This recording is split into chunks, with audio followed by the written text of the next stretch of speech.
The morning watch. The morning watch. The morning watch. The morning watch. I always start with the word, now that's a bird call. I came to Good morning, Generations fam. How are you today? It is Tuesday, March something. Yep, couldn't tell by the weather. Keeps going back and forth. We had 100 degrees and it was 30 degrees and trying to survive in Oklahoma, huh? Well, hey, check out our new format. So you might be noticing that we are going on a premiere on YouTube right now. That allows me to do a couple of things. Number one, it allows me to run things through post-production. And also it allows me, now look, if you're wondering like, oh, hey, he just recorded this so he did not have to get up. That is not true.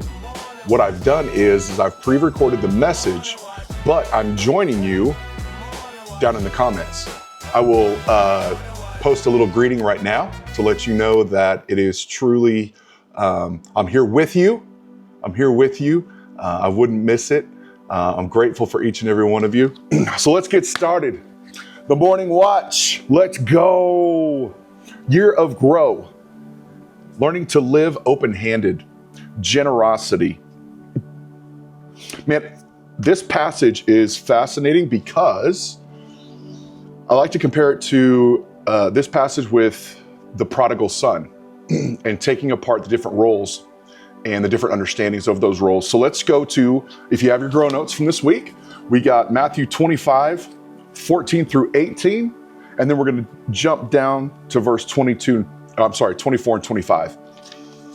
Again, the kingdom of heaven can be illustrated by the story of a man going on a long trip. He called together his servants and entrusted his money to them while they were gone. He gave 5 bags of silver to one, 2 bags of silver to another, and 1 bag of silver to the last, dividing it in proportion to their abilities. This is key. Then he left on his trip. The servant who received the 5 bags of silver began to invest the money and earned 5 more. The servant with 2 bags of silver also went to work and earned 2 more. But the servant who received the 1 bag of silver dug a hole in the ground and hid the master's money. Here's where we're going to jump down to verse 24 and 25. Then the servant with the 1 bag of silver came and said, Master, I knew you were a harsh man, harvesting crops you did not plant and gathering crops you did not cultivate. I was afraid I would lose your money, so I hid it in the earth. Look, here is your money back.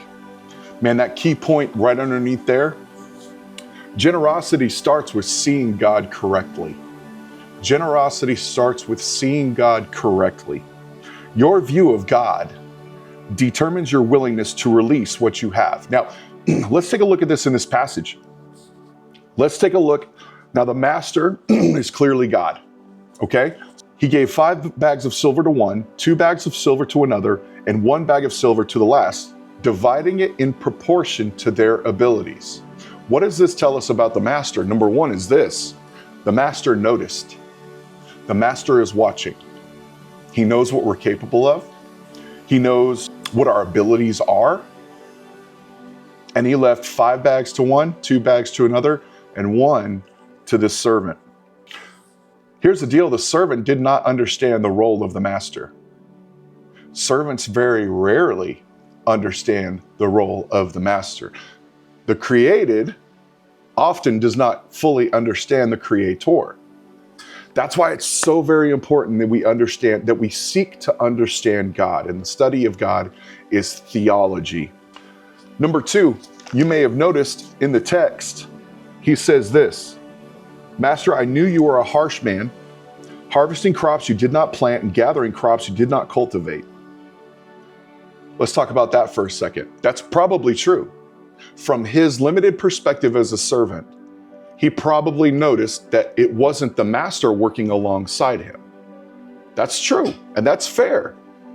However, you don't get to be a master without gaining some knowledge and being financially savvy and understanding workflow and understanding that you as the individual, you are not going to be able to accomplish all the things that are necessary for the task. So what does he do? He surrounds people with people who know how to do the job. But look at the perspective of the servant. He found that the master was a harsh man. Why?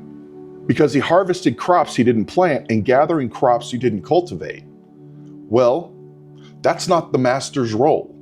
That's not the master's job. See, the servants really appreciate what they're earning for their wages, but they don't fully understand where those wages originate. They're still living under the comfort of the master. I also want to note this. When he talks about, I knew you were a harsh man, harvesting crops you did not plant and gathering crops you did not cultivate. The next sentence is this: I was afraid. I was afraid. It sounds to me like he wasn't really all that confident in the abilities that he did have. So then he went and he buried it. Now let's look at a third point. Looking at all of the people within the parable, how do you think this one particular servant felt when he received 1 bag of money, but his cohort got 2 and his other coworker got 5? What that tells me is that he, number one, he does not understand the master. He doesn't understand the master's heart. He doesn't understand the master's job. He doesn't understand the master's role in this ecosystem of this parable. The second thing was he was afraid. Fear inhibits generosity. Fear inhibits generosity. And number 3 is he was likely jealous. Now, I can't say for sure, but as we study this, the likelihood that he began to compare himself with his other coworkers appears to be pretty high. So how does this apply to us? We've got to seek to understand God better. We do.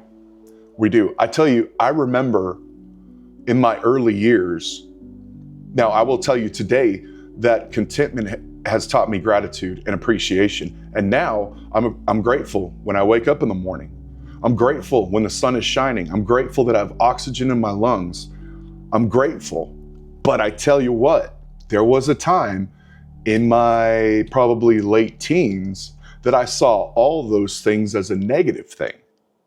A negative thing. I was a child of the night. I enjoyed being out at night and working at night and having my social life at night. And I hated the daytime. I hated it. I hated when the sun would rise. Why? Well, in my early childhood, I was facing the entire world and I was ill-equipped to do so. So every day felt like torture. Every day was just another day. I just wasn't going to be enough. Every day was just another day I was going to struggle. Every day was just another day that somebody was going to find something in me that they didn't like. Now, was it appropriate for me to be frustrated that another day had come? No. Should I have been grateful? Yes, of course. But my perspective has changed as I understand the role of the master. At that time, I was like, well, why aren't you catering the entirety of this world to me? Very, very selfish. I'm very embarrassed about who I used to be. But the servant did not understand the role of the master. He didn't understand how difficult it was. He didn't understand what the master's job was to do. He was also afraid. Fear will crush generosity. It will. But he was also likely jealous of the other 2 servants. So in our year of growth, as we are growing in our spiritual formation, working our way towards that beautiful sanctification, there's some things we gotta watch out for. And number 1, we do have to start understanding the master. We have to be in consistent communion with him. We need to be in consistent contact with him. We need to be in his word, understanding who he is, why he is, and what he does. Number 2 is this: we cannot be afraid. 2 Timothy tells us we were not given a spirit of fear, but one of power, love, and a sound mind. That's what we're supposed to be approaching life with. And number 3, as this servant was likely jealous of the other 2 servants with all of their talents, let me tell you something. I tell you, I have also lived this servant's life. I have also been very jealous of the people around me. I have been very jealous of the talents and abilities that they have been able to accrue throughout this life. Man, can I tell you, we just got to change, we got to reframe it. We got to reframe it. We have to start being grateful for what we have, and then we can be generous with the overflow. God did not create you to be a carbon copy of somebody else. He did not create me to try to be Pastor Josh. He didn't create me to try to be Pastor Clint. I can't be Pastor Meredith. There's no way. I just can't do it. You know what I can do? Is I can do George. I can be George, and I can be the best George that I can possibly be today. And that's my advice. I want you to know that we love you. I want you to know that we pray for you and we think about you. We talk about you. You are our church family. We're so very grateful. Man, we love you guys. I hope you approach this Tuesday taking these 3 steps to ensure that we're not like this pesky servant. Have a blessed and amazing day. The morning watch.